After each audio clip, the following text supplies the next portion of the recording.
போன எபிசோட்ல மயங்கி விழுந்த விஜய் பழங்காலத்து கோவில்ல இருந்து பல கிலோமீட்டர் தூரத்துல இருக்க எரிக்கல் விழுந்த அந்த இடத்துல இருந்து கண்முழிக்கிறாரு. விஜய்க்கு எதுவுமே புரியல, எப்படி அந்த கோவில்ல இருந்து இங்க வந்தோன்னு. கிராமத்துல யாருமே எதிர்பார்க்காத நிகழ்வெல்லாம் நடக்க ஆரம்பிக்குது. காத்து வேகமா வீசுது, நிலநடுக்கம் உருவாகுது, பேரழிவுக்கான ஒரு ஆரம்பமா இருந்தது. இதெல்லாம் கேள்விப்பட்ட கோவில் கிட்ட இருந்த ஊர் தலைவர்களும் பொதுமக்களும் அவங்க கிராமத்துக்கு போய் உதவி பண்ண ஆரம்பிக்கிறாங்க. ரவி எரிக்கல் விழுந்த அந்த இடத்த நோக்கி போறாரு.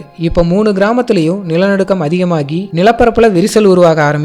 ரவி ஒரு வழியா எரிக்கல் விழுந்த இடத்துக்கு போய் விஜய் அங்க இருக்கிறத பார்த்து அதிர்ச்சி அடையறாரு. கோயில் இருந்த நீ இங்க எப்படி வந்தன்னு கேக்குறாரு. அதுக்கு விஜய் மயங்கி விழுந்து எந்திரிச்சு பார்க்கும்போது இங்க இருக்கிறதா எக்ஸ்பிளைன் பண்றாரு. ரவியும் சரி, உன்கிட்ட இருக்க அந்த மர்மமான கல்ல என்கிட்ட குடுன்னு கேக்குறாரு. அதுக்கு விஜய் அந்த கல் உனக்கு எதுக்குன்னு கேக்குறாரு. அதுக்கு காரணம் இருக்கு, கல்ல குடுன்னு கேட்கும்போது விஜய் மறுக்கிறாரு. அதுக்கு ரவி விஜய் எதிர்பார்க்காத நேரத்துல தள்ளிவிட்டு கல்லை எடுத்துட்டு போறாரு. அப்ப திடீர்னு பூமியை பொளந்துகிட்டு ஒரு பிரம்மாண்டமான உருவத்தோட கை வெளியே வர ஆரம்பிக்குது.